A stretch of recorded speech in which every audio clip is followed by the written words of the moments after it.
I think since you're 1 minute late, you should just keep, we should go back down to the next hour because you're a little bit late. So we should just wait until like 9:02 or 9 Let's just wait until 9 o'clock. Try to get on the hour. Intro, and we'll start the show like after the show. On the hour. I think that's what we should do. Hey, what's up, guys? Hi, welcome to another episode of Keystroke Medium. I am Josh Hayes here with my co-host Scott Moon, and we are here tonight with Noelle Nichols, who joins us to talk about her fantasy novel. And we've got a lot of stuff going on in the live chat already. If you're not in the live chat, hop in. If you haven't been in the live chat ever, come and hang out with us on Monday nights, because this thing has been. I literally posted the link, and within 5 minutes, the live chat was like, people stalk the link. They're stalking it. Officially, I believe Kayleen was first. There was some contention between Bill and Ken and Kayleen to see who was actually first and who was just talking, and they couldn't chat over who was talking. I don't know. How many people in the live chat are eating ice cream? We know probably at least one. Officially one. I give Kayleen the win for the night. So Kayleen, you win. You can chalk that up on your star board. One win for Kayleen, and everyone else. Sorry. I mean, just do better. Just do better. We had a really kind of a quiet weekend on Keystroke this weekend. It was Father's Day and hung out. I've got a really, really cool Father's Day present for my oldest daughter. And this is probably the coolest Father's Day present I've ever had. And it's show pertinent. So I'm going to talk. Even if it wasn't show pertinent, we'd talk about still be show pertinent. What are we doing here? So this is what I got from my daughter for Father's Day. She took a screen grab from my Morning Haze YouTube show that I haven't done in forever, and then drew me and my coffee cup, and got a couple of the titles of my books here, and Scott's even on there. Richard's on there somewhere. Down there. Yeah. So she drew that, and second star. Then my mom. That's amazing. Yeah, it's really neat. Here, let me see if I can. It might be the coolest thing that's ever happened on the show. Oh yeah, definitely. I mean, really, for sure, definitely. So that's going to go on my wall somewhere. Not sure what or where, but you should build a new office, dude. Just get off the show right now. Me and Noelle will just carry on without you. Forget this here. So yeah, that was my cool Father's Day gift. Anything happened fun with you this weekend, Scott? Anything? I had leftover meatloaf. I got home from work at Father's Day, and my family came back from the in-laws and said, "Hey, we saved you some meatloaf from lunch." So I had one. Happy Father's Day. Here's some old meatloaf. That's pretty much. It's a tradition. All right. I know they care. They didn't make any pictures. I did a little bit of writing this weekend, not a whole lot. Noelle, did you do anything interesting this weekend? I just hung out with my dad. I got him an air fryer, which is basically a present for my brother because he doesn't cook. So it's kind of a win-win, I guess, for both of them. But yeah, I'm pretty excited about that. It's a strategic gift. Strategic gifts are always the best. Everybody wins. I've looked at getting an air fryer several times and haven't bitten the bullet because I like frying food, but oil is just really messy. They're really good. You do it without the oil or like a little bit for flavor, and everything's juicier and it doesn't heat up the house in the summer. So, I mean, I love ours. So if you need an endorsement, I'll just go right now and go buy one. Everybody just stand by. I'm going to go to the store. I'll be back in just a minute with my episode 3 air fryer episode.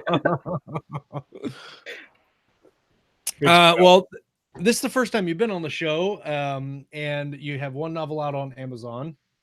So tell our viewers and listeners, if you're listening on the podcast, which, by the way, if you haven't subscribed on YouTube, please do subscribe and give us a thumbs up always. And we're on Podbean and iTunes and Stitcher. I think we're even pirated on like several pirate sites. So if you're watching on a pirate site, hi, pirates. It's like the pirate bell because then you get notified. Ding. So definitely subscribe, but come hang out with us on Mondays. And Noelle, would you please introduce yourself to our Monday night viewers and our listeners later and tell us how you got started in writing? Yeah, so I'm an epic fantasy writer. I'm a pretty new author. I'm kind of the new kid on the block.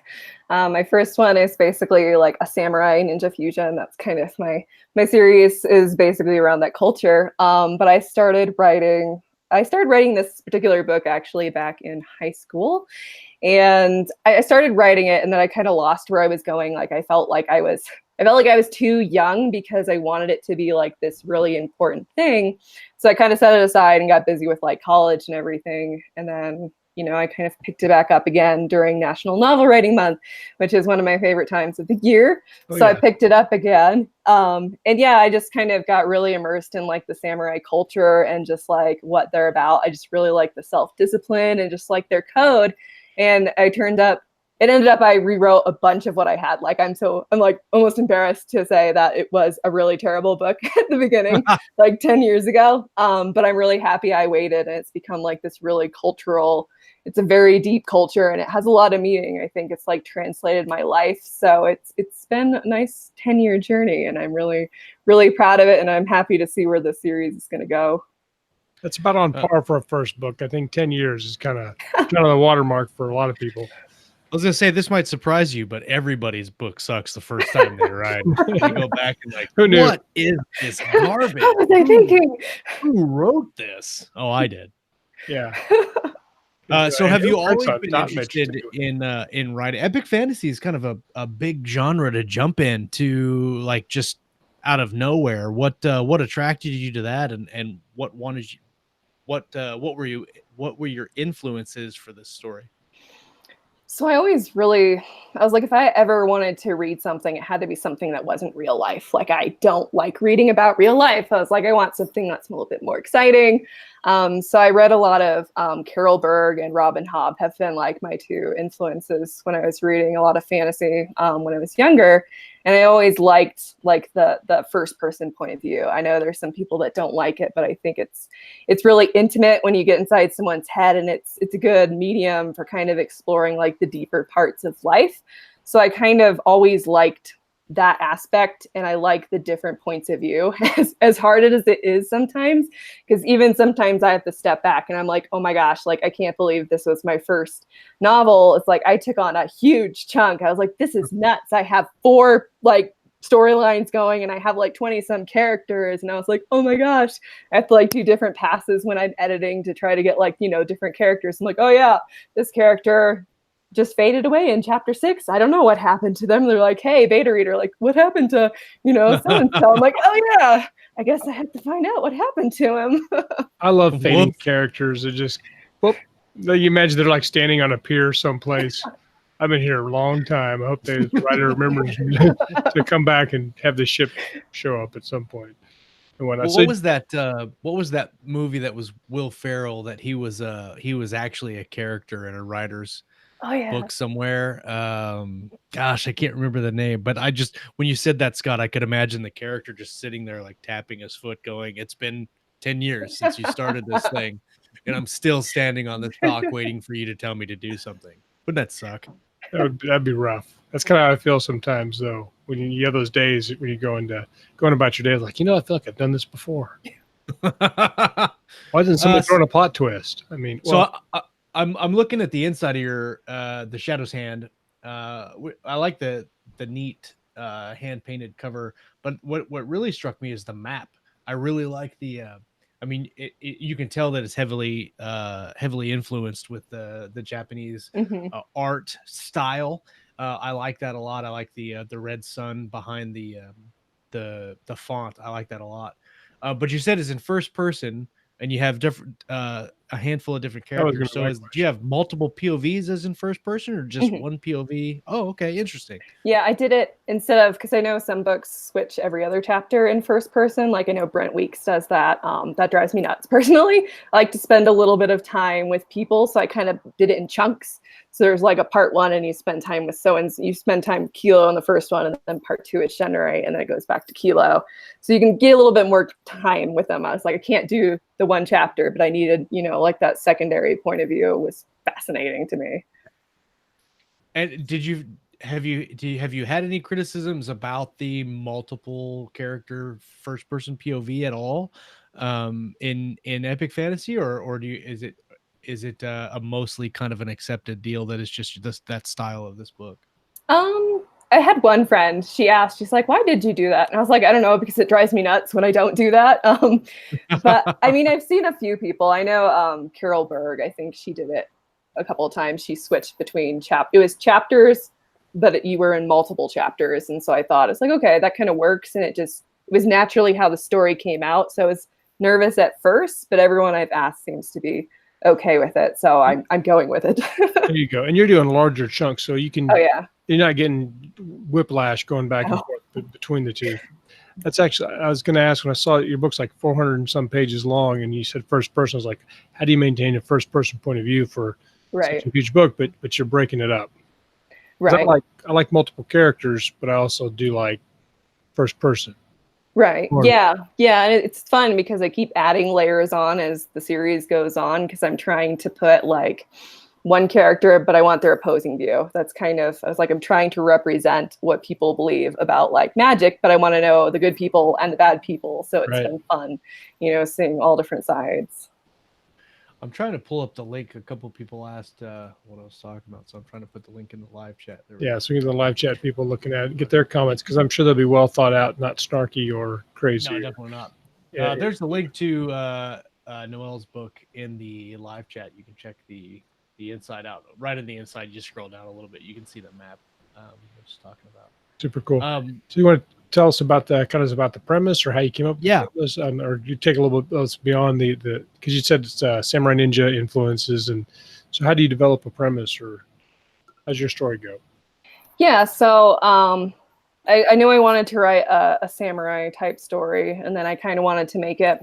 I figured out that the culture as I was going was the most important part about what it is, because that's kind of what draws me to Japan. I do like Asian culture a lot, in Japan in particular. I've always liked that they had like a deep history. Like they have this history and these rituals and this like really rich culture. So I knew I wanted to make that be with my characters, and my characters are called shadows. That's basically the samurai equivalent. So they're called shadows, and this is their culture, but they're more like peacekeepers. They're in a very idealistic world. So they're not, it's not like samurai in war times. They're trying to avoid war. So they have like the same code as samurais, but they're also trying to keep peace. And so you get to see a bunch of different cultures. So they go exploring around the world, and it's like, oh, you believe different things. And that's one of the things I think that I wasn't expecting when I first wrote it, but then it kind of naturally grew, is because, okay, these people have this deep meaning, and we're going to, we're going to explore things like magic. Like there's these people who want to, kill us. We don't know why, because they're doing something we don't understand. So we need to go out and, figure out what they're talking about. And it's different because it's not like, you're attacking me, I'm going to attack you. It's more, let me think about what's happening. Let's dig deeper to like our roots and see what's going on here. So that's the main premise. It has a lot of sword battles. It has magic. It has super cool landscapes and everything. Yep. I was going to say, it sounds like, before you said a whole bunch of sword battles, it sounds like it's a very intellectualized samurai. But that's interesting, because I was listening to a podcast earlier today, and they were talking about epic fantasy. In most epic fantasy, the world itself is almost like a character, and so you're kind of talking about the grand landscapes and stuff. You pulled from Japanese culture for the people. Did you kind of do the same for the world? I'd like to be interested about that a little bit. Yeah. So what they discover is there's magic in the world, but they're not sure what it is. So it's really drawing to, I don't know if anyone's going to know anything about Shinto, but it's a belief, good, you do know. A little bit. Good. Okay. So it's basically like a belief in kami. There's kami in everything. So it's kind of like a spirit in everything. So the magic system it's getting there, but it's kind of a fun little mystery, because we're trying to figure out what it is and how it relates to the world. And the world is very much definitely like a character. But we have like other things we're focusing on first. And so I've been like dropping little hints here and trying just to see how it organically happens, just because that's that's how the story has been told, is these characters, you know, you're inside their head. What's going on here? We don't know, kind of thing. Yeah. And who's so tell us a little bit about your protagonists and your antagonists and what their struggles are. Do you have I mean, some fantasy stories have a really pronounced antagonist and some don't. So I'm curious about how you tackled that with the multiple first person POVs. Do we know who the bad guy is, or do we have to figure it out through the POVs as the story goes along? Yeah, so the first main character, his name is Kilo. He is in his 30s, so he's the older, mature one. He is the leader of his people. We have the secondary main character, who is Shenrei, who is a little bit younger. She's about like 18. And so, you know, she's learning about the world, learning about herself, kind of learning how to be a leader. Whereas Kilo, our main character, is basically the one that has to go against this threat. And the first book, there is definitely an antagonist. We do figure out that, you know, there's the false shadows. This is the whole, you know, good guy, bad guy things. They're called shadows, but then there are the false shadows who are actually like sullying the shadow's name. They're doing things and making them look bad, which of course, for somebody who is very, you know, morally just, that's kind of, it's a very bad thing. Like, they're very upset about this. So they want to stop the false shadows from doing what they are. And then, you know, kind of as you progress, the layers are peeled back and you're like, okay, this is why they're doing it. You know, we want to fight them first, but there's also definitely an underlying thing. There's an underlying evil that, you know, we're so focused over here that maybe we need to, like, you know, be worried about the whole picture. The big picture. I see in the front of your book, you have the Shadows Creed. Can you tell us a little bit about how you developed that? Yeah, so the Shadows Creed is something I took inspiration from Bushido, which is the samurai's code, which is basically, you know, like a list of the rules and the virtues and morals that they adhere to. So I wanted to write my own code. So in the beginning of the book, there is actually a list of what the shadows adhere to. And throughout the book, I actually have the characters, since we are in first person, get to reflect on like the things that they do. And then they bring it back to the Shadows Creed. So you get to see how they're actually navigating life through by what they're doing, because they want to be honorable and adhere to that. And so that's kind of the basis of who they are. Well, the second part of the creed, it says a shadow stays true to his beliefs, letting compassion guide his action. So it's right along there with that self-reflection and kind of that code. Right. I like that. So you kind of set up like you have rules in a magic system, but now you have a magic system and rules that they have to abide by intellectually too. So that's pretty interesting. And it really sounds like your story as a whole is pretty well thought out on many different levels, and like especially for a first novel, a lot of first-time authors see one aspect of the project and are really able to dive into that and make that small aspect of the project really, really good, but then they falter on other things. Like maybe they're really good on plot, but they lack on character development, or they lack on dialogue or something like that. But it sounds like you've kind of put a lot of thought into the totality of the project. And I guess after 10 years that would happen. But what were the big things that you saw in writing this story that you really wanted to focus on, that you really wanted people to take away from when they read the book?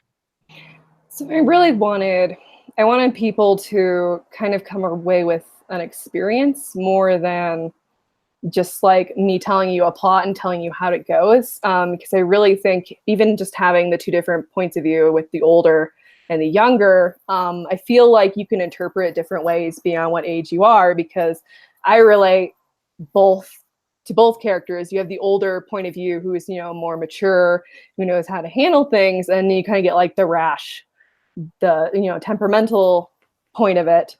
So, you know, you kind of get different points of view, and I feel like you can either relate to one of the characters or you can relate to another character. And I really believe that it really boils down to what you believe as a person. That again is going back to the creed. It's like, does this resonate with you, or you like one of the other characters? Because there are I do throw characters in there who definitely oppose the main character, and I've had people actually really hate him, which is funny for me because I was like, you hate this person just because they're opposing the main character, when really I was like, he's kind of maybe right, you know, it depends on who you believe. And so I think that's fun, is just to see who you align with. That's kind of one of the things I wanted to make sure is it's a very personal thing. I think it depends on what you believe and how you interpret the story. I was going to say, so who's your favorite character, or are you okay to say? My favorite character is one of the main characters, Kilo. I just believe he's a very heroic person, and he's always really trying to be the best. And so I kind of see him as the leader I would like, and I kind of see him as like the ultimate goal. Like if I was that great of a person, I would be him. So I kind of, I try to keep that in mind when I write him. I just think he's my favorite, but I like all my characters. I mean, they're all like my babies and everything, but yeah. Do you have, go ahead. Go ahead, Scott.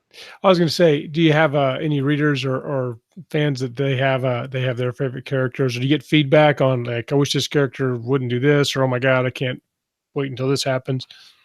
Yeah, it's been really interesting. It's hard to get people sometimes to talk to me because I feel like they don't want to like put their opinion toward me. But some people that I have, I've had a couple people like Kilo, which is awesome.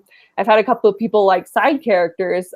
Kilo's sister has been a favorite just because she's a little bit more of like the wild person. She's like the artsy creative person, and Kilo's like stoic, you know, very samurai like. Yeah. And I've had, you know, a couple of instances where people are like, I can't believe like why. I just wanted to like, you know, shake him. Why would you do that kind of thing? So those are the good moments. I really like that. Get that emotional engagement. That's what you're after. I like when people cry at the end of my books. And I've got a new one that like the number one response is that I cried when I read the last chapter. Yeah, you had to see that coming in that particular book. Feel your tears. They're so salty. I like them. Yeah, I was mowing the yard listening to the audiobook at the end of that one, and I did cry. They're mowing the yard and crying. They're like, what's wrong with Moon? Nothing. Mind your own business. It'll be okay. One of the things I'm really interested in is the samurai combat aspect, because I love samurai, like the whole like samurai swords, and then the way that they fight. What kind of research went into drafting that or creating realistic fighting that goes on with that in that type of, because you can do like sword fighting from like the Middle Ages or like with general epic fantasy, sword fighting is sword fighting, swords and shields and whatnot. But samurai fighting is it's really kind of a closer, kind of a more personal experience, because they don't typically, I mean, they have armor, but come on, it's like bamboo, right? So leather, come on, boiled leather's good. Yeah. What are you showing? Hold on. It's one of the books I use for research. I had it, but it goes through lots of different types of styles, from the swords, the spears, in Kenjutsu, Iijutsu, and all those things and stuff like that. I mostly just pulled it off my bookshelf to see if I could do it without making everything fall down on me, because it was like middle of the stack. Anyway, I interrupted. So no, I mean, I have a bunch of, man, I wish it was inside. I'm outside because the light's better out in my sunroom. Sure. But I have like a stack of just like books. Like I read, I really liked Musashi's actual book, like, you know, the hero. I was like, oh my gosh, that's like amazing. 5 Rings. Yes. And then I've read like the opposing views of like No Sword and everything. I watch a ridiculous amount of like online videos from dojos in Japan. Just like they'll teach the movements and show you how to do it. So I like to just kind of like analyze it. I've done like a little bit of online courses with like, you know, inside my house. But, you know, I definitely try to be in that mindset that, you know, you analyze your movement first, because that's always a really big like samurai thing. It's like, you know, you don't want to have multiple attacks if you can get it on the first go and disable your opponent, you know. So I've done a lot of research, watched a lot of videos, and one day I do hope that I can go to a dojo. That'd be awesome. Yeah, that's. I went out when I was 18. I moved to Los Angeles, California, and I went to. So when I was out there, I was able to study Aikido for quite a while. I moved back to Kansas. I couldn't really find a good dojo, so I always wanted to do the Kenjutsu and those things. That would be cool. I can just picture myself in my living room with like a fake samurai sword, like spinning around and like cutting knocking the fake flowers that are on the thing and like stabbing the couch. And my wife comes home and the whole room's just like destroyed. And I'm like, I don't know what happened. I was just yeah, it was for my attacked. book. It was for the book. Yeah, it's tax deductible. Everything in the room now is tax deductible because I slashed it with a sword. Because it's work related. There you go. I'm okay with that. I think the work related will work. I mean, it's all like the couch is tax deductible. It was you have to sit there to think about your books. I think we can work it. And it was, and you did a sword cut across it. So, and your book's about swords. There you go. Cool. That's great. We can work. Let's talk about our show sponsor real quick. I am actually wearing the shirt Ruins of the Galaxy. Our show sponsor is Christopher Hopper and his book The Eve of War, the first book in his Ruins of the Galaxy series. It's doing really, really well on Amazon, actually. Just released on the 4th of this month. Has 25 reviews, 4.9 star average. Very, very good for a good release for release week. And it is available on Amazon right now. I'll put the link in the live chat. Here we go. Paste. It seems like you might be wearing a t-shirt related to that. Yeah. This is the whatever. I can't remember what the robot's name. Oh, TO96, or is it? I'm reading it upside down, so I think it's 96. TO96. Okay. Let's see. Ruins of the Galaxy Book 1. He'd never do this again, but she was pretty, and it was all his job, and it was his job to follow orders, right? Still, this kind of woman was trouble. The type that ends careers. That got Republic Marines killed. All he needed to do was keep her close and get her to the top of the building. But his gut told him she wasn't going to make it easy. That victory cigar was a long day away. You'll love this new galactic adventure because it has everything you enjoy most about sci-fi. Get it now. That blurb is freaking awesome. I love it because you can read it and you're like, I have absolutely no idea what's going to happen in this book, but it sounds cool, so I'm going to get it anyway. It's rated M for mature, 13 plus for language, violence, and intense themes. I'm going to read it again just for shits and giggles. He'd never do this again, which is bolded. He'd never do this again, but she was pretty, and it was his job to follow orders, right? Still, this kind of woman was trouble. The type that ended careers, that got Republic Marines killed. All he needed to do was keep her close and get to the top of the building. But his gut told him she wasn't going to make it easy. That victory cigar was a long day away. You'll love this new galactic adventure because it has everything you'll enjoy most about sci-fi. Get it now. I like that. I like that blurb, Christopher. Very well done. I think of all the blurbs we've read on this show, that was probably one of the greatest blurbs we've ever read on this show. Have you watched his little video he has? I have, yes. Yeah, he's pretty smooth talker. So. Yeah, I like that. And we got Barta today. Normally they do give us lots of tips and valuable things on the show. He says that the pointing helps. So when you read the yes, the pointing definitely helps. And I was keeping track of where I was reading. Thank you, Luke. I appreciate it. Use a knife hand though, like since it's like since military sci-fi, definitely should have a knife hand. Definitely get the Eve of War. It's 99 cents now on July 17th. I'm not sure how long it's going to stay at that price. So if you're watching right now, if you haven't bought it, go pick it up for 99 cents. It's a steal. I'm sure it'll go back up to a regular price here soon. And I think it's the first book in a trilogy. He's got a really neat website. And I think there's 3 books in the series that are coming out right in a row. So oh, and also Rick Partlow's second book's out if you were worried about that. We talked about the Wholesale Slaughter a couple weeks ago, and his book just came out this last week and it's still doing really good, so check that out too. Good time. Okay, so Shadow's Hand, I'm curious about this because 10 years my book Edge of Valor that comes out in a couple weeks, I worked on that for about what do you think, Scott? 6, 8?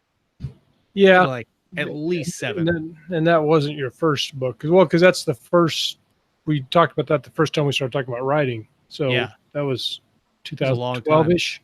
Yeah, 2012. Yeah.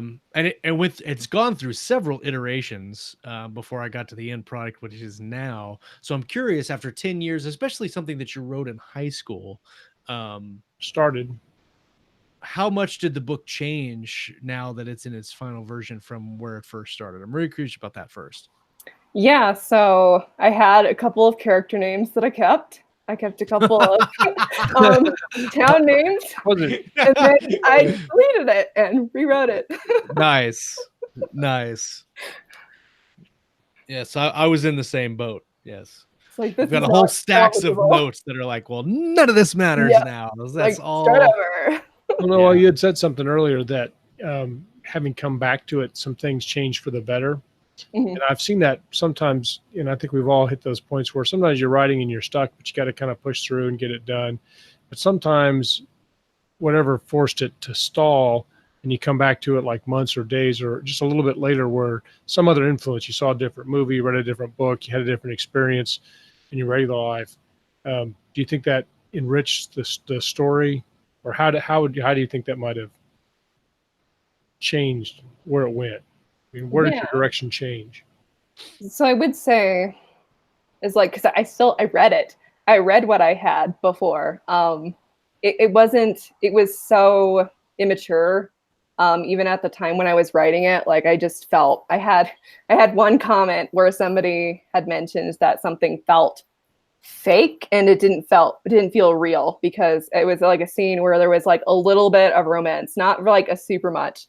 But then I was like, oh my gosh, I've never been in love before. How can I write about love? And it was like it's like terrible, but it was good because I feel like I have so much more life experience that almost was what stopped me, is because I didn't know, like, if I can't write about what I think something is, right, then, how can I make this really impactful thing with people? So I stopped there. And then I think I experienced a lot more things in life. I got older. Oh, yeah. And so it was basically, oh my gosh, it was so much like a really bad anime show when I first wrote it. So it was so bad. I was like, oh my gosh, I had like these weird creatures and things. But it was funny because when I started rewriting it, I actually changed who was the main character. Because originally it was Shenrei, the younger character, who kind of carried most of the story. And when I rewrote it, I created Kilo, and he was the older character. So I feel like that maybe what was missing is I needed that mentor type person to kind of guide us forward, as opposed to, I didn't want it to be somebody who didn't know what they were doing. So I think that really helped it a lot. So it's kind of worth the wait. Yes. Having more to feed into the creative engine, all their life experience.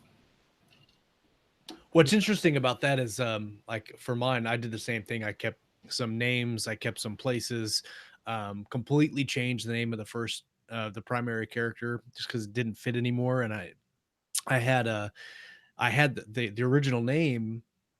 I had so much in my mind built up about his backstory and his, like, everything that went along with that character. I could not just like change the name. I had to completely change everything about the character because I couldn't get out of it. I couldn't get it in my head. And so I had to start from scratch. But like I said earlier, I really think, just by the way you talk about the story, that you've thought about so many things that make it complete. I hope I'm right here. But it sounds like you're a plotter and more of a person that wants all the pieces to fit together. No, she's shaking her head. No, this is not good. Yeah, see, because I was like, but you're a plotter, Josh. No, so you just sit down and go, and it all comes out. Swing it, man. Yep, go for it. And so tell us about that. Rewrite it and change everything. And then rewrite it and change everything. So, obviously the process. How does that process work for you?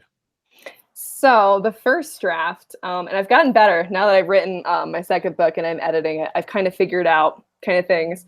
So usually when I'm writing, like, I'll get snatches of dialogue. That's kind of where it starts. Is like I'll get a character saying something cool or something that I want to have happen. Like, I want this moment to happen with this person.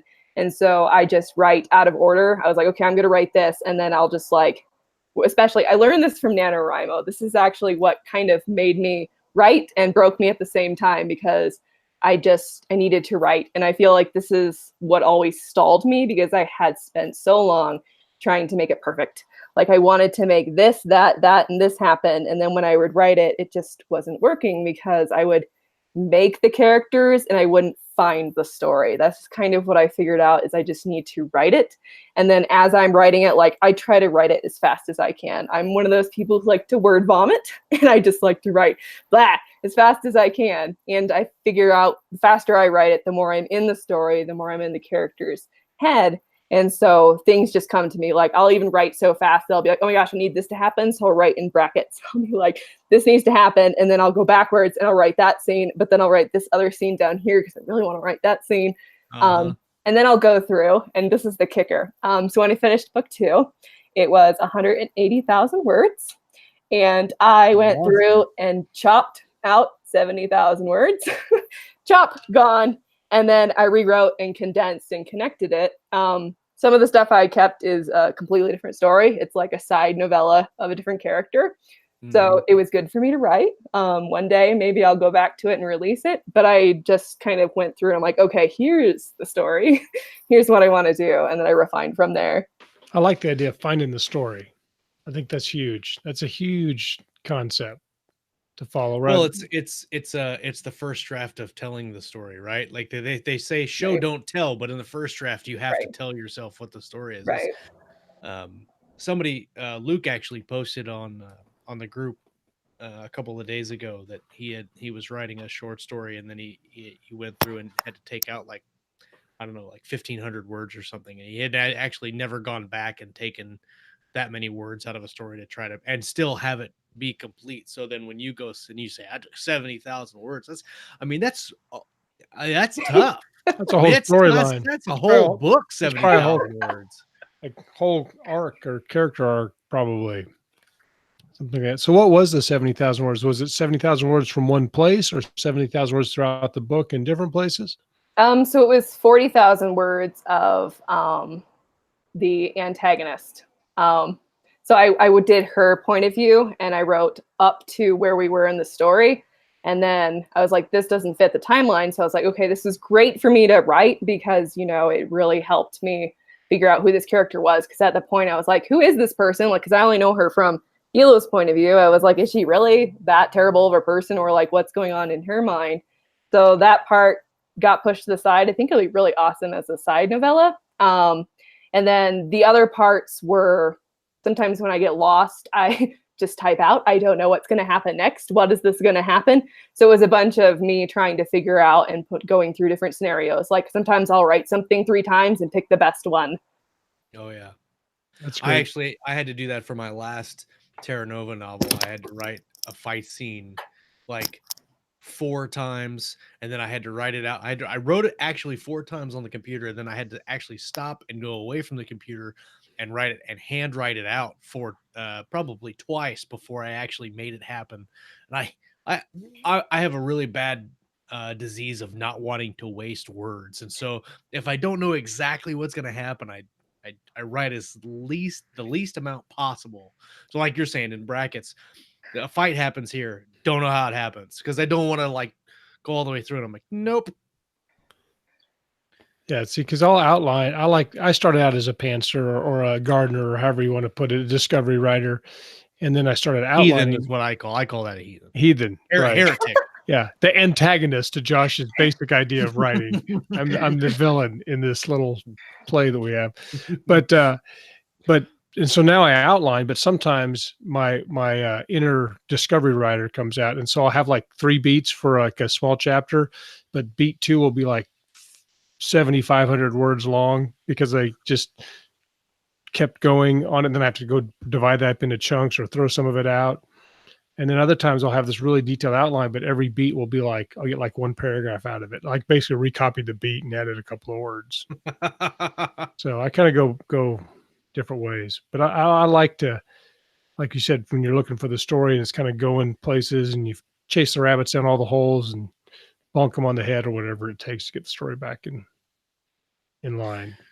So what's your process in writing is you just sit down and go. And you mentioned NaNoWriMo. So what does a day of writing look like? Do you do it in the morning? Do you do it in the evening? Do you do it in spots throughout the day? What's easiest for you to do to get the most out of your writing time? Yeah, so my best time is actually 5 or 4 in the morning. I am a hardcore 5 a.m. Writers Club writer. I do my daily check-ins on Twitter. I usually write for about 2 hours, maybe a little bit more in the morning before I start work. But it's really makes me feel like I'm continuously working because I do it every day. And then that's just when my brain seems to work best because I'm not worried about I'm not worried about editing. I just feel like really excited. That's when I'm like, I wake up and I'm like, oh, well, I get to like go write today. And I'm like really super excited. So ever since I've started doing that, like the story's been going faster. I've been getting words down. And then, I'm not grumpy throughout the day being like, I got to get home to write because I can't stand it. Yeah. That's exactly. We've talked about that a lot. That's always been my advice if you can do it, because if you can get that, to me, it's the most important thing to get because if you're a writer, so if you get it out of the way, then the rest of your day should in theory go better. How many, so you write for 2 hours, you have a word count that you shoot for a day, or do you just put in the work for those 2 hours? 70,000. All that. Yeah. Yeah. So I do. See Chris Fox did 10,000 words like in 4 days, like 4 days in a row. He did 10,000 words a day. Is that right? I mean, it was like Devin Ford or Nathan. Yeah. So I've written 15,000 words in a day before. That's like all day. I do writing sprints. So normally when I'm really in the story, I can usually write I try to get to about 3,000 words a day, especially when I'm trying to crank out a draft. That usually takes me about 2 hours to do 3,000 words. Again, I know a lot of people are like, oh my gosh, you write 3,000 words. But I was like, yes, but I probably keep half of those words because I need to condense. I was like, this is kind of like the downside of writing fast is then I have to edit more.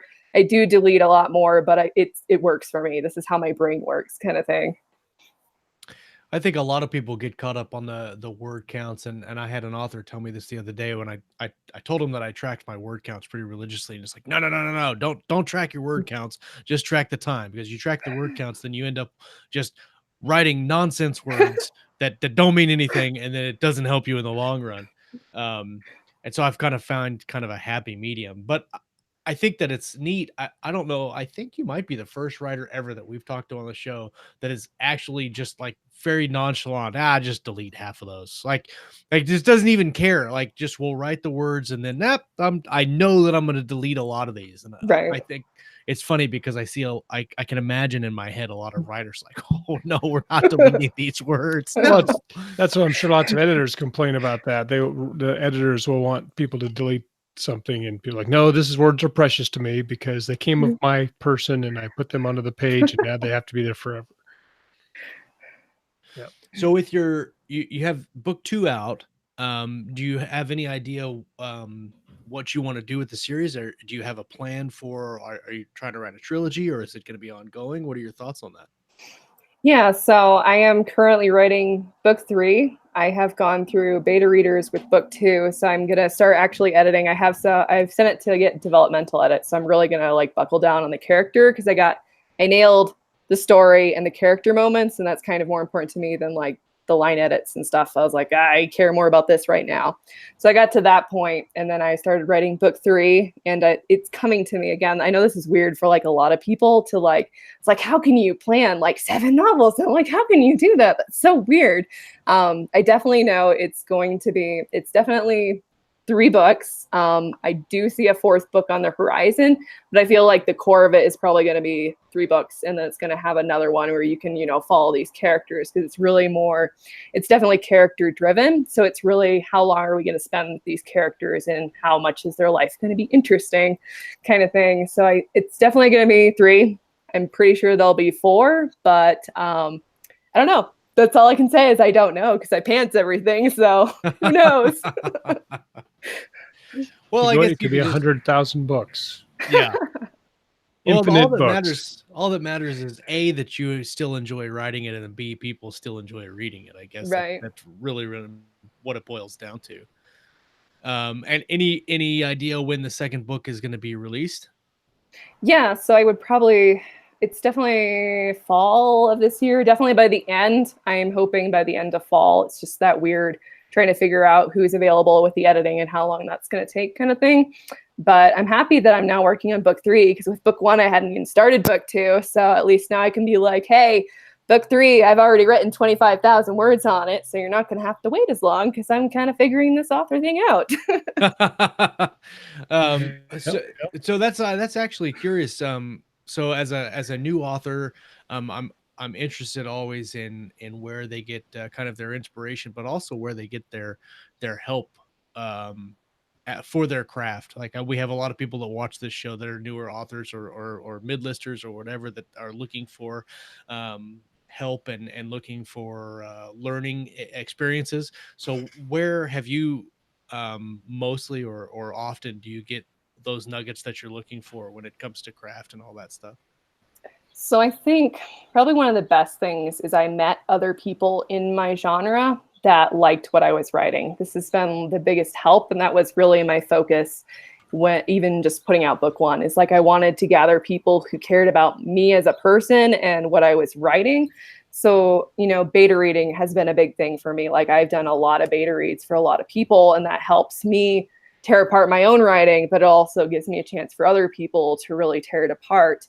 And it's like one of the reasons why book 1 took so long is because I spent like a year and a half editing it, because I wasn't happy with what was happening. And each time I kind of like went through a pass, I kind of was like, okay, yes, this is how we need to write those things. And it's just really not being afraid to make mistakes is really what the biggest thing has been, because I've made a lot of mistakes already, but it's been one of the best things, is because, I made this mistake. It's funny because if you make a lot of mistakes, people feel more inclined to approach you. And so you get connected to the people that will help you faster. That's like really been seriously one of the best things is, like, hey, did you know about this? And I was like, oh, cool. That's like, great. That's great to know. Just being in the community and just being approachable and asking questions. There's a lot of people that will help you. And I used to try to lone wolf it, but I was like, it's really great having help, and it helps a lot. So get out there in the writing community.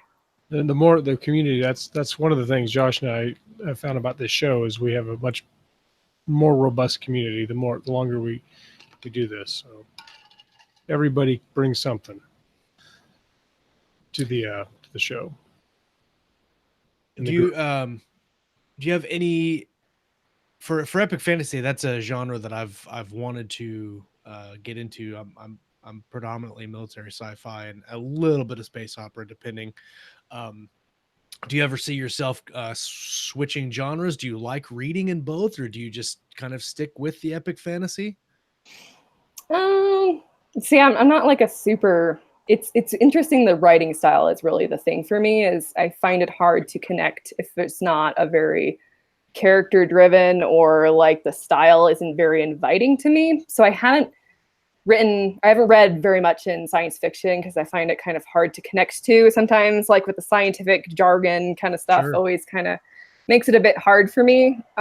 What draws me to fantasy, specifically epic fantasy, is just that it's so vast. It's very, you kind of are almost humbled by it, because you're like, okay, I'm this one author in this giant world, and there's all these different characters.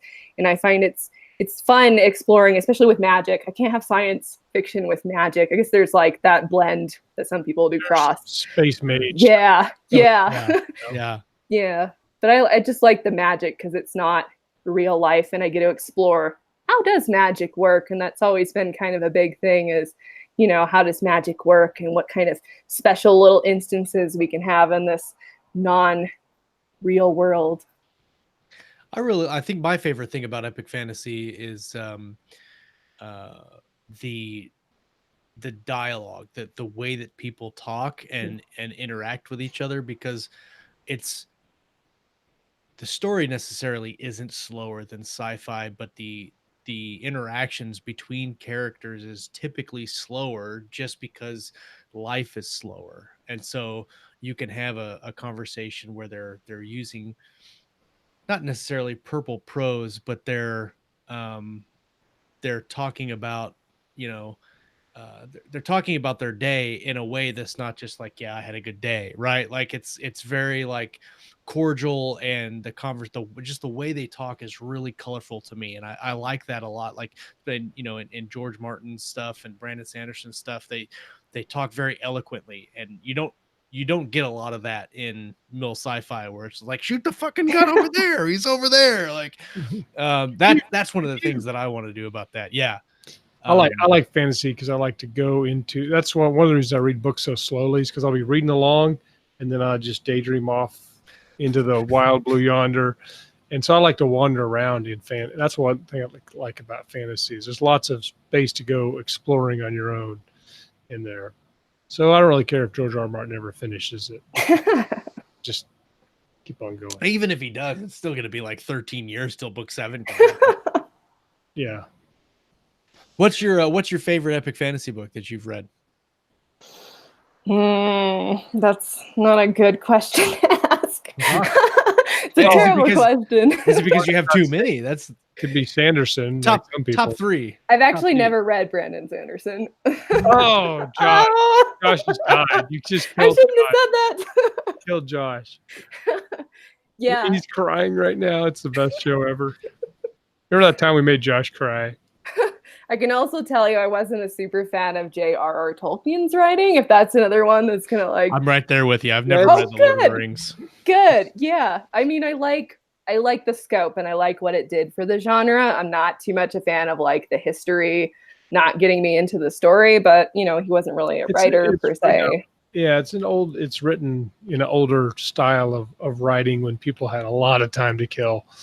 And didn't write a book that took them 100 years to read. And he was a linguist. Right. So, yeah. Well, I will forgive you your trespasses in the Sanderson Church. Not having a Sanderson tattoo. Yeah. Yeah, not everybody has the same taste, but whatever, you're wrong. Barlow says he likes Weiss and Hickman, the Dragonlance ones. I read those growing up. Those are good. I never read Dragonlance either. Oh my god. I've read some of those. Yeah, those are awesome. I probably should. I just started there's a book, it's called The Priory and the Orange Tree. I just started reading that by something Shannon. I can't remember. It's a really thick book. It's got a really pretty cover. And that's probably why I picked it up. It's an orange cover, but it's got a blue dragon sitting on top of a castle. Oh yeah. And yeah. I thought, and it was it looks like I don't know if it's a Chinese or which one's that has the big dragon parade? Is that the Chinese Chinese New Year, where they have a whole bunch of people in the dragon and they're walking down the street? I think that's the Chinese dragon, but it looks like that. And it's like curled around this tower, and it's so I picked it up and I started reading it. It's pretty good. Bill says R.A. Salvatore. I've read one book by R.A. Salvatore. I've got 2. I've got the second one. I just haven't read it yet. I do like his books. He's one of the ones where I remember I read a bunch of them a long time ago, and I went back and tried to read them again, and it wasn't the same. So now I'm afraid to read books I read, 30 years ago. I always press forward. Always forward. Yeah. You never look back. Never look back. Speaking of which, let's see what is on the schedule for this week. I still need to do the redrawing for the covers for a cure for the Kindles. So if you're waiting for that, hopefully I'll get to that this week. Last week was just a cluster and I couldn't get to anything. It was really odd. Let's see who we got coming up on Thursday. John Evans is going to talk about author classes and conferences with Kayleen and Lauren over on the Writer's Journey on Thursday at 8 p.m. And then next Monday, Chris Porteau is coming back on the show. That's going to be a great show. And we'll have to talk about him fighting back the portal demons with margaritas, which is always a good thing. And then Rob McClellan's coming on the Writer's Journey Thursday after. Sweet. So got a couple of really good guests lined up. I think we're going to have a roundtable on the 1st.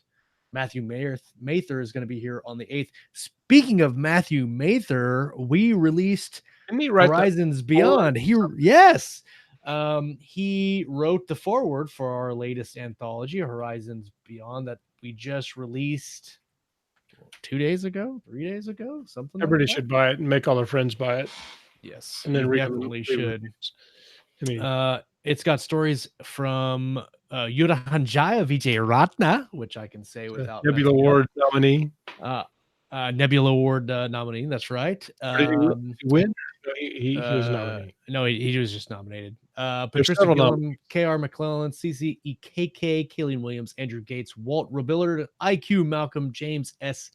Aaron. Is that all of them? 1, 2, 4. Yeah, that's it. And Yudhahanjaya Vijayaratna. Great stories. Go and pick it up. It's near future. It's got everything in it you could possibly want that's near future sci-fi. Our epic fantasy one is still doing very well. And next up is our space opera one, which we've got some really good. Oh yeah, Rick. Of course, I forgot about Rick. Rick Partlow's in it. He's got a good story. He's in both of them actually. Him and Kayleen I think are our twofers. I think those are our only twofers right now. It's one of those hyper-productive writers who's got discipline and probably writes really like he's like the only one that was like, oh yeah, I'll do all this. He's like, oh yeah, sure. So good times. We got good things coming up this month. The closeout date for the space opera submissions is July 20th. So if you're writing a short story for our space opera anthology, edited by our own Lauren Moore, she's going to do a fantastic job with that and curate that anthology. Get your submissions into ksmanthology@gmail.com. I know Kayleen says I don't have the paperback yet for the Horizons Beyond. I'm sorry. I apologize about that. It's been 2 days. I know. That's ridiculous. What the hell's going on here? Ridiculous. Okay. Expect that from a Sanderson fan. If you're listening on the audio feed, please come and hang out with us on Monday nights. The live chat's where it's at. That's where everybody has all the fun. You know what? Let's do a you know what we haven't done in a while? Oh God. You know what we haven't done in a while is a mediums giveaway. Let's see. We have not done a mediums giveaway in forever. Of course, it's not going to let me. Let's give away a car. Well, I try to aim big. I don't know about a car. A really small, non-powered car with no engine. Not sure about a car. Nor interior. Let's see here. All right, let's do this. We've got our line pulled up here. Nope. Stop it. Let me black this out. This is how great our show. We have a guest who's never been on the show before, and now we're just completely doing it all. What are they doing? What is this stuff going on? Strangest people I've ever met. Well, okay. Let's pull this over now. We'll leave it right here. All right. Let's. I gotta move this over here. This is the thing with the showrunner screen. It's all messed up. All right. Random number. So technical. I'm in awe of your technical expertise. No, you're not. And your beard. No, you're not at all. Beard's pretty impressive as well. True. It's a Shinto beard. I'm gonna grow. I'm gonna grow a top knot. Top knot. Samurai top knot. You should definitely grow a top knot. I will pay let's $5 if you grow a top knot.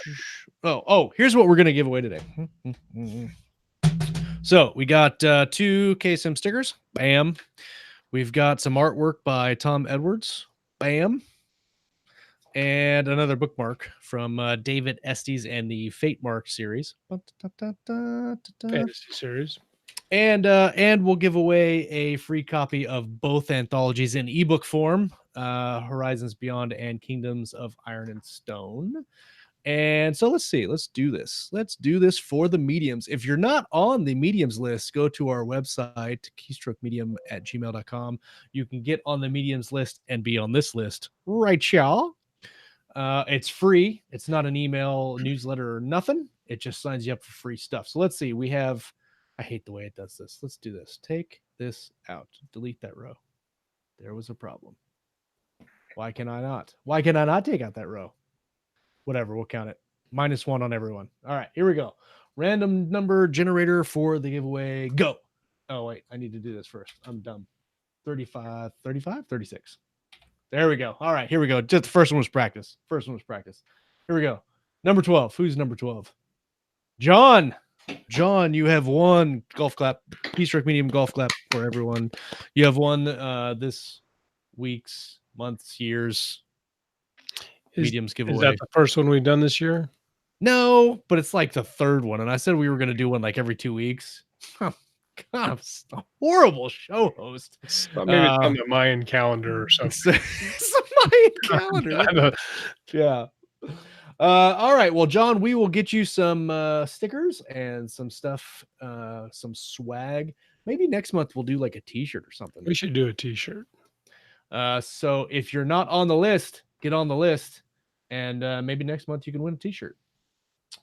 So, Noelle, thank you so much for coming on the show. Yeah, it was a blast talking to you and learning about your writing style and your book. I'm really excited to see where it goes. I like the part when you made Josh cry. And you made Josh cry. And then the part where you stunned him to speechlessness when you weren't a plotter. So. Not too bad of a first time. Yeah, I mean, it was like a kendo match. You definitely dominated. Ridiculous. So good luck on your series. Thank you so much for coming on and hanging out with us tonight. It was a blast. Yeah, thank you. It's fun hanging out with you guys.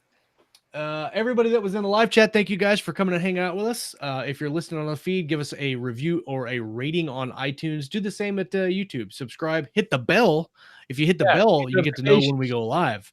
If you don't hit the bell, then you're late. And that's never acceptable at all. It's usually that's kind of bad for you. That can cause lots of health problems if you're not. That's right. You're really probably going to die if you don't come and watch it live. That's right. So we will get out of here with that. Everybody, thank you for watching. Thank you for listening. And we will talk to you on the next episode. Come back. We're going to talk about some reading. We're going to talk about some writing. And, of course, everything in between right here on Keystroke Medium. Peace. And I got to find the stop broadcast button. Ready to go. Never